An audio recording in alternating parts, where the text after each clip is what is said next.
When New Zealand won the America's Cup for the first time, it wasn't because they spent more money. It was because they asked one simple question: will it make the boat go faster?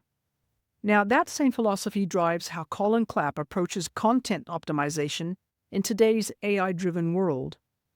In this episode, we're taking a look at the evolving world of SEO, AI search, and content strategy, and Colin explains why SEO isn't dead, and he breaks down what small business owners actually need to know about being found online today, including the must-have table stakes for content, the role of schema, and why structure still wins.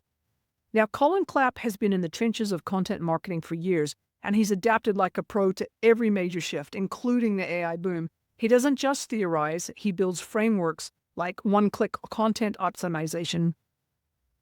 He builds frameworks that help creators actually improve their ROI. So if you want some actionable advice from someone who walks the talk, then Colin's your guy.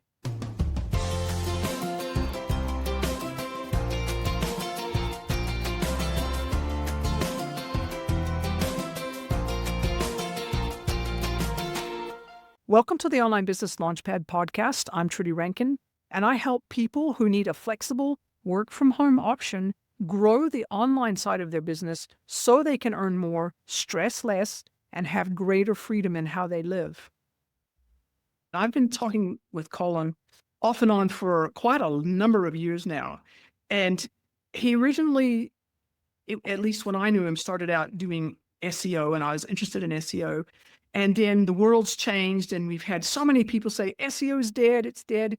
And the more I look into it, the more I realize, no, it's not dead at all. It is actually fundamental to being found these days.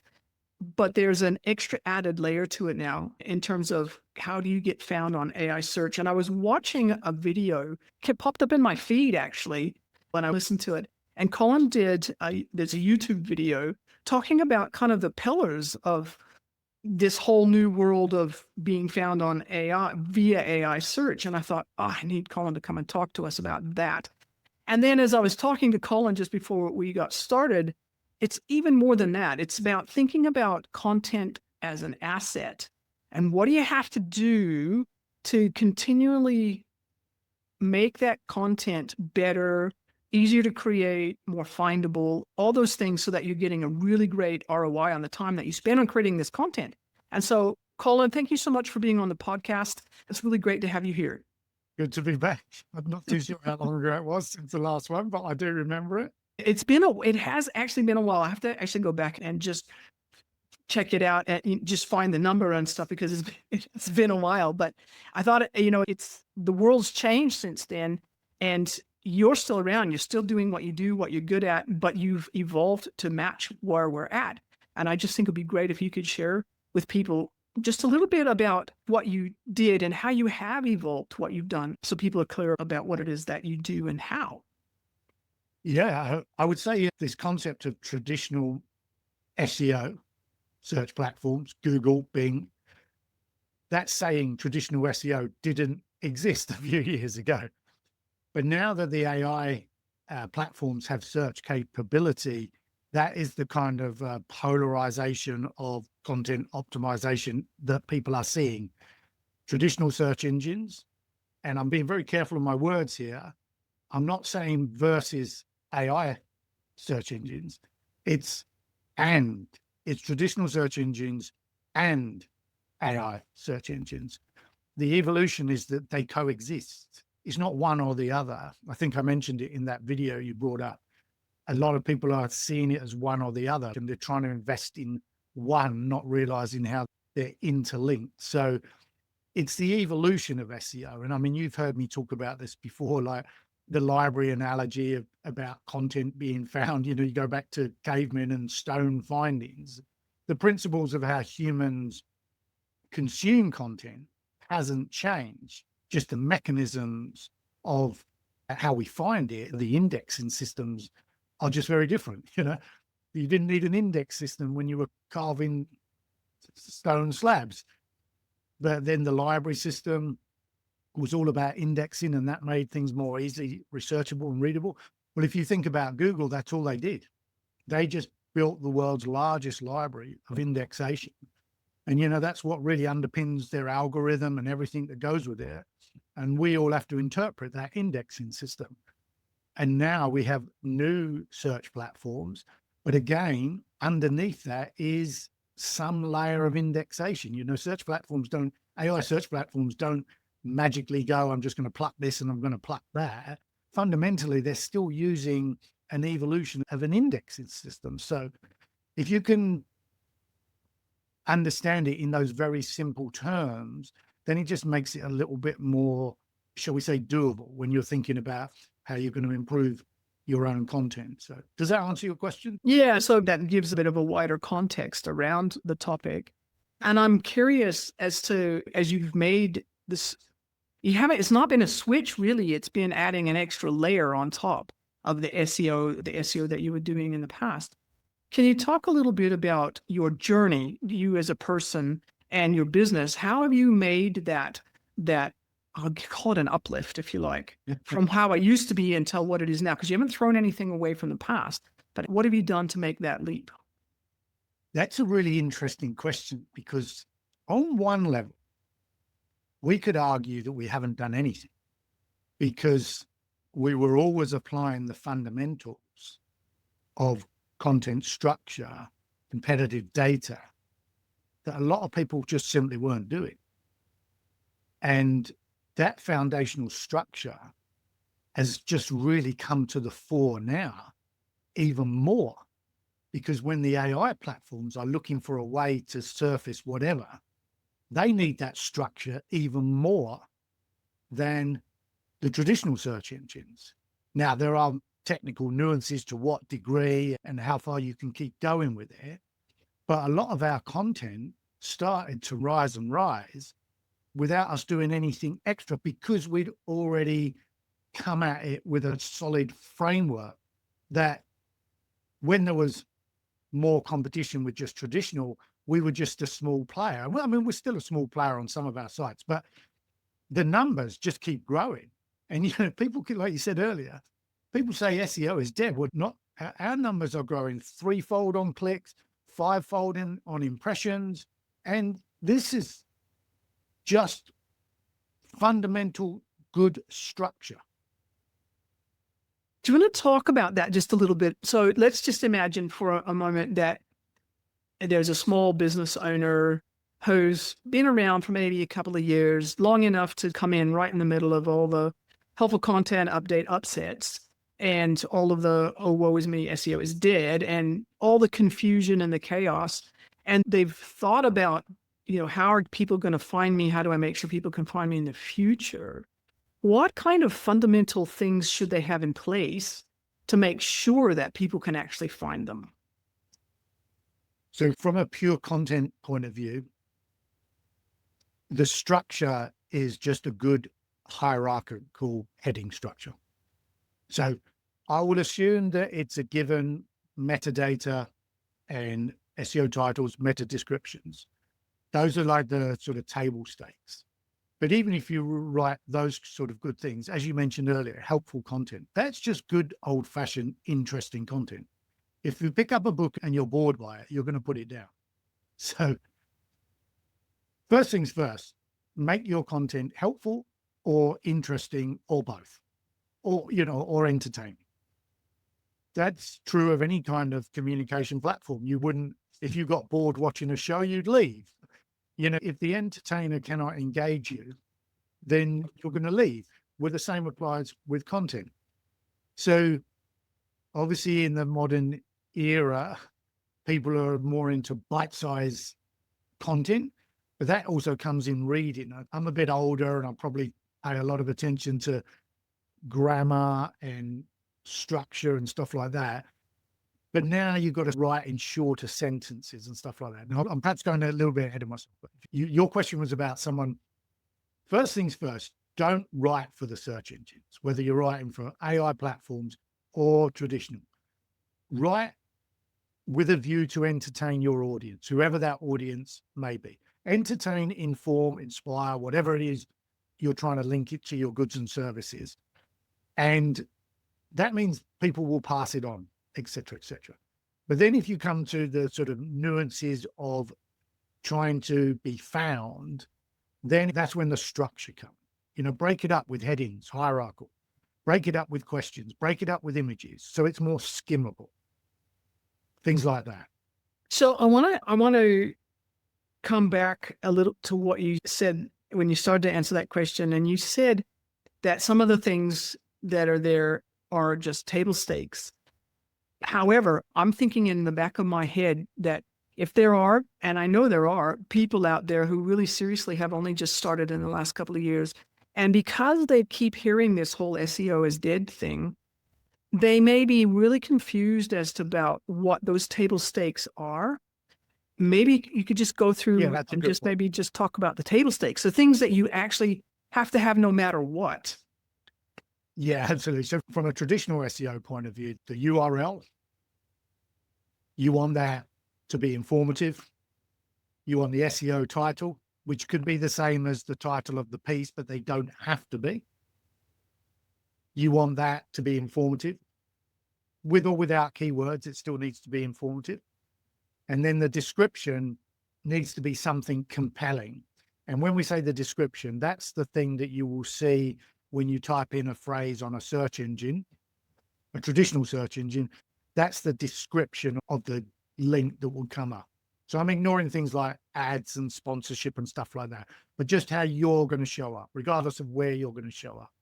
Your title needs to be close to whatever the search term is. And then the description needs to be that sort of compelling reason why someone should click it. So when I say table stakes, a good thing to remember about the difference between the meta description, the title and the description, is the title is probably going to be used by the search engines. The description, not so much, but that's for the reader. Because if the reader looks at the description and is still not compelled to click, and clicks are even harder to get now, so arguably you want that description to be even more compelling. So again, going back to the fundamentals of just being a speaker, being an entertainer, being a presenter, you're looking to be engaging. So what we're saying there is, don't leave everything to default. And what I mean by that is, if you press publish and you don't overwrite the meta, which is the title and the description, you leave it at the mercy of the search engines to write that description for you. And they may not use the language that you want them to use. They may pull something out that you don't want them to use. Now, by the way, you can never stop them doing that anyway. But if you don't try to control the narrative, they'll do it for you. So by putting in a title and a description, you're trying to control the narrative. You're trying to control within the constraints of what you have control of. You're trying to say, for this given piece, this is how I'm trying to attract your attention, and this is why I think you should read it. And then you've obviously got to back that up with content that matches what you've said. Does that answer the question? Yeah, that makes a lot of sense. I do want to touch on a couple of other things, and I know this is a little bit technical, and I know that the fact that it is a little bit technical scares a lot of people, but there are other things besides just the content and the title and the description that you do need to think about, especially when it comes to things like page speed, how fast it takes. How much does that matter these days, especially with the AI search being added into the mix? It depends who you speak to. I think there's a lot of self-serving interest around this, but there'll be people who can prove it's really important, and there'll be others who can prove it's not as important. But there will be a tipping point where it's intolerable. So the people who really evangelize about that part of things, the technical side, will try and force you into it has to be like nanoseconds, and they will show you benchmarks and stuff like that. But it is technical, and most people can't do it. And if you don't have the resources to employ someone to optimize to that level, does that mean you give up? Does that mean you give in? So my answer to that is stick to proven platforms. If you're using WordPress, if you're using Shopify or Wix or whatever, yes, if you want to compare them side by side, someone will prove one is better than the other. But for the average person, the average content creator, the average small business, the difference is so minuscule. Have you got the time, energy, and effort and skill set or resources and the funds to pay for it to try and get that tiny percent? I'll show you something true. Over the years, I've become a fan of Formula One. Oh, yes. And I'm not a petrol head, but part of it, part of the lure into that behind the scenes is I've come to really appreciate how small changes make a big difference to they're not going to win championships unless they make those tiny championships. And for those of you who are listening, he's holding up a model of a Formula One racing car. Yeah, sorry. Bright red one. We're a traveling family and I don't have a lot of material possessions, but my family bought me 3 Lego Formula One cars. So yes, listeners, and I've made room for them in my traveling pack because it's just a reminder of optimization. But the reason I'm telling that little story is because Formula One is like at the pinnacle of what it takes to win a world championship. Those guys have to optimize to the minuscule amount because if they don't, they won't be in the game. But that doesn't mean all around the world, all the karters and racers of different standards have stopped racing because they can't compete at Formula One level. So we as content creators or website owners sometimes have to realize we're maybe not in the Formula One category and maybe we can't optimize our page speed for everything the gurus tell us we should. But can we still do well if we don't do that, as long as we're on a reasonable level? And our evidence is you can, with good content and structure and things like that. Can you improve page speed? I mean, definitely things like, could you shrink the size of your images? Most people can understand. Compress the size of your images before you upload them. And you can probably find a tool to do that. And you don't have to think too technically about that. It just compresses them, you file them, and you upload them. That is doable to anyone. But when you're talking about paint speed, latency, for the small business person who's just trying to sell their widgets or their services, they're like, what? Does that answer your question? Yeah, because it's really about what can the average small business owner who's maybe a one-person band, or maybe they have a team of one or something, what can they do that's actually doable in the time they have available or the money that they have available? Yeah, and so for your listeners, if I just repeat that point, if you looked at a page speed report, it's highly likely most of it will be overwhelming. The language on a page speed report it's not plain English. It's very technical. And you probably need expert help, or you'd have to invest a lot of time to understand what exactly it is you're being asked to do to improve your page. But if you went off to a site that does compression, where you just drag and drop your pictures out of your Dropbox folder into this tool and it shrinks them, and you drag them down into a new folder with smaller file size before you put that on your website, that's very doable. You don't need to understand too much about that. I can just see this file was 5 meg. I dragged it up to this platform and it came down 1 meg. All right, it's smaller. Okay, that makes sense. And smaller will help page speed. Yeah. Okay. Now that makes a lot of sense.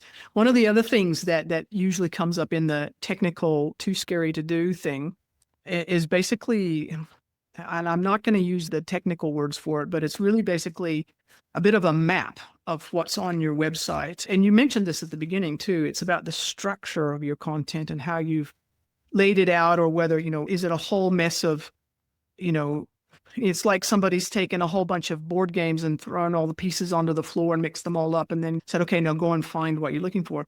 Or is it very structured? Can you talk a little bit about how picky do you need to get, or to what level of complexity do you need to get in terms of how you've laid out your website? Yeah, we would argue that website, less is more.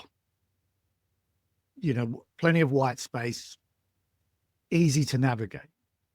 The navigation is key. And I don't know whether some people would, whether that's called technical or underpinning technical, but after I talked about the content structured, talking about hierarchy, like a single heading one, then heading 2 or 3s, possibly heading 4s, but you probably shouldn't need more than that. And you should be able to see that quite easily. So it makes it skimmable. Images to support any text, etc., etc. But then internal linking is massive, absolutely massive. So that's where you're writing about one thing that's related to something else, but you can't assume someone is going to go to the related thing. You've got to tell the reader and the search engines, I just mentioned this, and then you put a link inside what's called the anchor text. So the anchor text is the actual words on the page. So if you're talking about red and it's related to orange and yellow, then you've got articles on orange and yellow, then you would highlight yellow and link to yellow. You would highlight orange and link to orange. But this particular page is about red. Yeah. And then that way, the search engines, when they're skimming the site with what they call the robots, when they see mentions of yellow or orange, they don't confuse the current article with yellow and orange. They know it's related to red, but this article's about red, and we'll stick with red. And these references to orange and yellow will follow down to the orange and yellow links. And now the reader and the search engine is being guided towards, if I need more about orange and yellow, I need to go to the orange and yellow. And this is also very important to avoid what's called content cannibalization, which I call the cancer of websites. I actually wrote a post about it just recently because it's really difficult to find. But content cannibalization is when the search engine, so if you don't do what I just said about the links to yellow and orange, you may have a really good post on yellow and a really good post on orange. But if the search engines don't see it, they will see those references on the red page and they will serve up the red page in the search results. And then that's not what you want. You specifically wrote your yellow post and your orange post to be found for yellow and orange, but the search engines are serving up red. So now you're cannibalizing. People are arriving on the red post looking for orange and yellow, and so they're going to disappear because they're not finding the answers. I know I'm using a very basic example, but does that make sense? It makes sense. And it's actually a really good example because it's easy to visualize Yeah. and just to understand what you mean. I want to take that question just a little bit further because there's some language that's used in this world. It's called canonical, or the URL, the canonical URL. And I struggled for quite a while to actually understand what that meant until I finally had to deal with it and force myself to learn what it meant. Can you talk a little bit about what a canonical URL is and why does it actually matter when it comes to search? Yeah, great question. The best example there would be, I'm trying to pick one. If you imagine you've got an e-commerce store, and so you've got a range of products, but within those products, you have different variations, like blue, or different sizes, different colors, maybe different designs, but they're all really a variation of the core product. When you actually click on those variants, the URL changes. So the front part of the URL will remain, but I can't remember what it's called, but the longer tail version of it, which is invisible or fades in the search bar, changes. But you can't optimize for all of those variants without competing against yourself.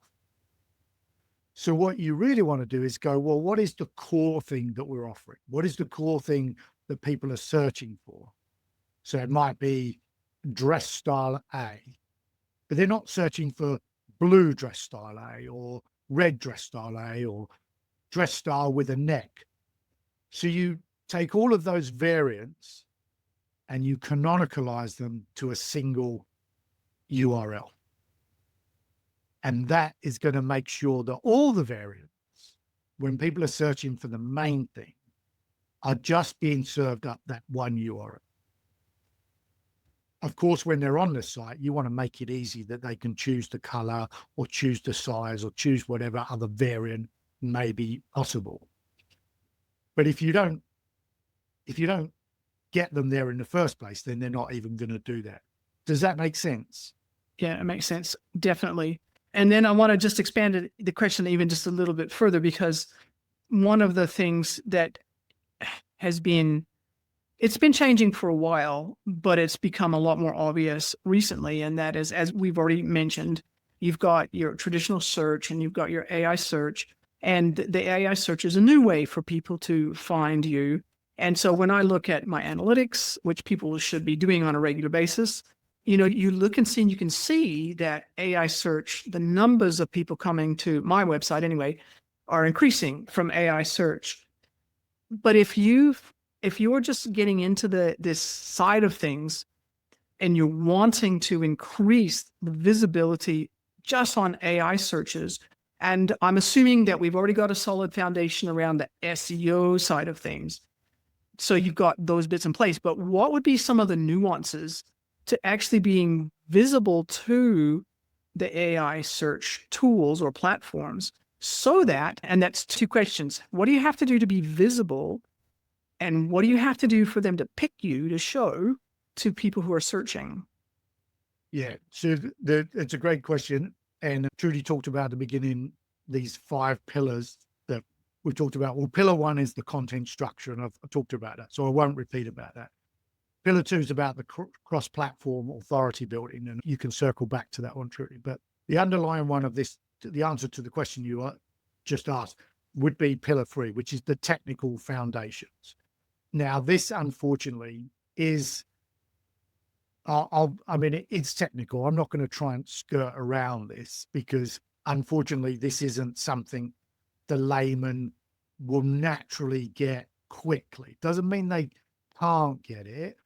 Doesn't necessarily mean they have to get a developer, but there is a little bit more of a learning curve involved in this one. And without trying to get too technical, I'm going to just use the word schema. Now, I'm not a developer. The schema is just a website. I don't even know if I want to call it a language, but it's a structure underneath websites that makes certain parts of your website more easier to understand by the search engines, not by the readers. It's got nothing to do with readers. It's purely for the search engines.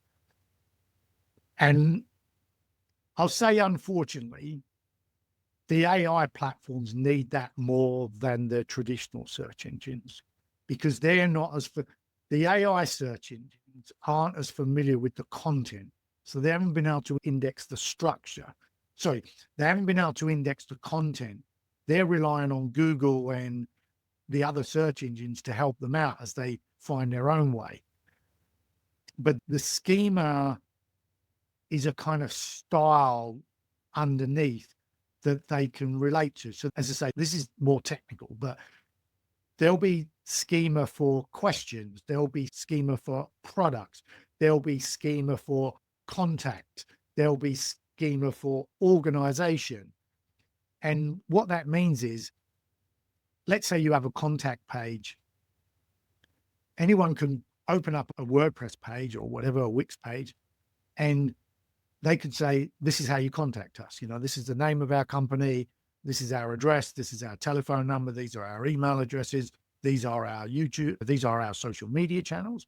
You can just write that in pure plain text, and that will be helpful. But underneath, there is, depending on what platform you use, this will all be in the back end. There will be admin panels that say, structure it like this. And so instead of you writing it as a text, it may be that you open up a widget on your website where it has first name, last name, address. It's already, if you fill that in, when it gets published on your page, it's structured so that a search engine can see this is a company name, this is a first name, this is an email address. And so that's helping it understand rather than just pure letters.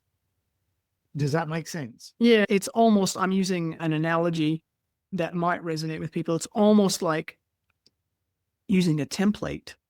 Yes, that's a more layman's. Yeah, schema is a form of templatizing elements of your website. Yeah, yeah. So if I circle back to that e-commerce example, even a site like Shopify, and by the way, I'm not a Shopify expert, so I certainly could get proven wrong here, but we've done some audits on the schema behind some e-commerce. And it looks like that, there are still some room for improvement of schema on sites like Shopify. So you would expect, for example, Shopify to be strong in its own product scheme. When you load a product onto Shopify, you'd expect in the modern day, it's got product schema, like a product template. But what it might not have is an FAQ schema within that product scheme, or because not everyone might want to use FAQ around a product. Some people will, some people won't. But if you could imagine that analogy, let's say a particular product would benefit from some specific FAQs about that product only. Well, wouldn't it be great if there was a template that sat below the product description with the FAQs, and it's loaded up in that template style, so that when any kind of search engine is, doing the technical scanning of billions and billions of URLs, it can clearly see product A, questions asked about that, answers provided. Oh, I understand that. I'll surface that quicker than I would surface some text, because I don't understand the text. That's written for humans. It's not written for me. Does that make sense? As much as we would love it to be, but search engines aren't. They're scanning, they're robots. They're not reading the words. They're looking for the structure. And so the schema is the template of how those words are put together can help them. And if we can help them, then they will help us. Yeah, no, that makes a lot of sense.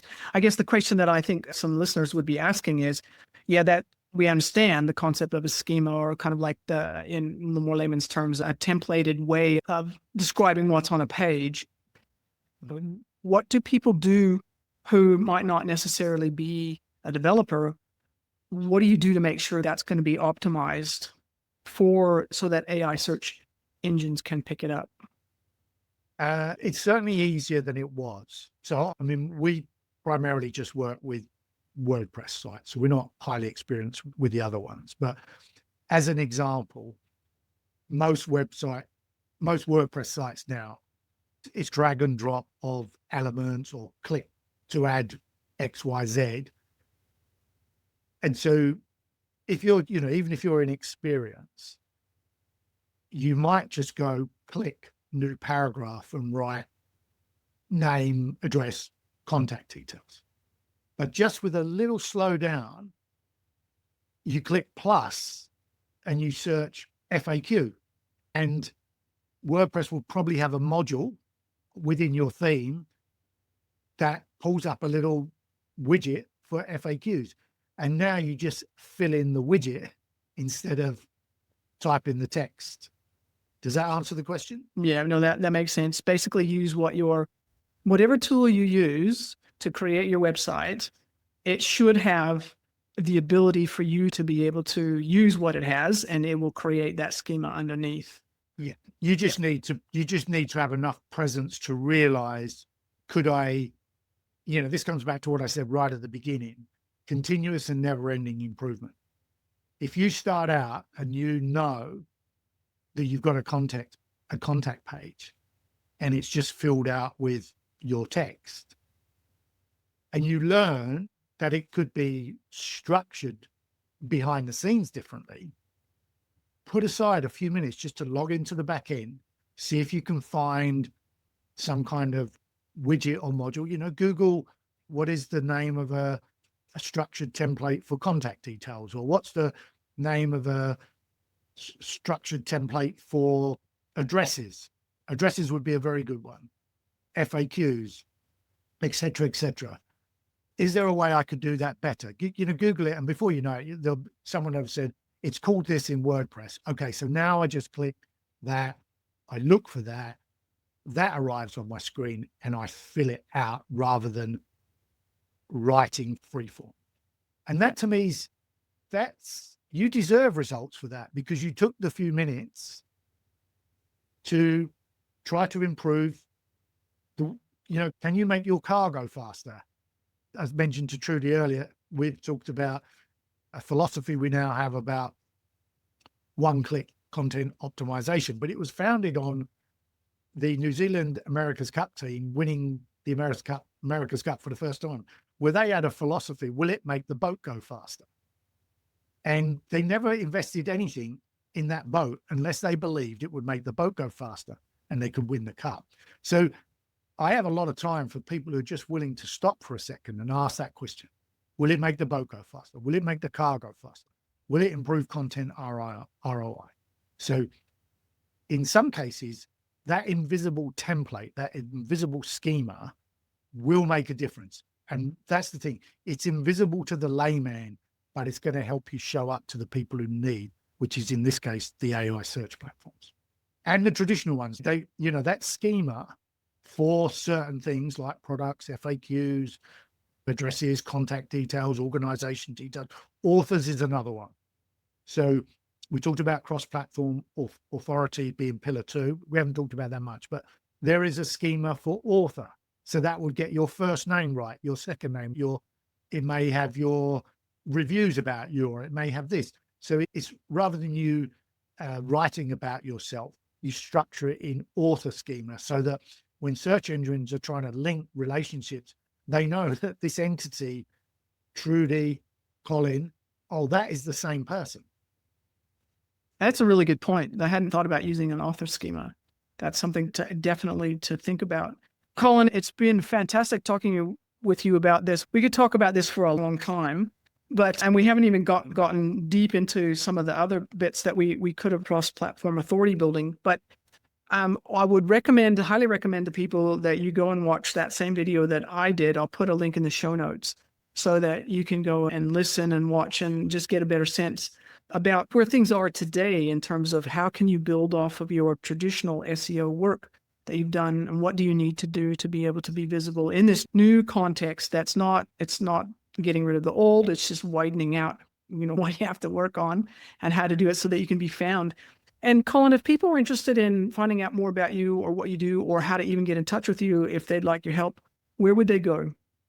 Onlinemarketingdoneforyou.com with a digit 4 as opposed to FOR, or you can go to the Growth Enablers YouTube channel. But all those links, I take it you'll put it in the description, Trudy. Yeah, I'll put those in the description. Yeah, but once again, thank you so much for being on the podcast. My pleasure. Great to be here. And that's it for today's episode with Colin Clapp. From the structure of your headings to the invisible schema that powers AI search, we covered a lot of ground, and without the jargon overload, at least as much as possible. So hopefully it left you thinking about how to make your content work smarter, not harder. And if you got value from this episode, subscribe to the podcast and leave a review. It helps other people who are building the online side of their business find me. And remember, I've got a newsletter for folks just like you. It's packed with tips, tools, and strategies for building a business that fits your life. You can sign up at onlinebusinessliftoff.com/newsletter. That's onlinebusinessliftoff.com/newsletter. And thank you so much for listening.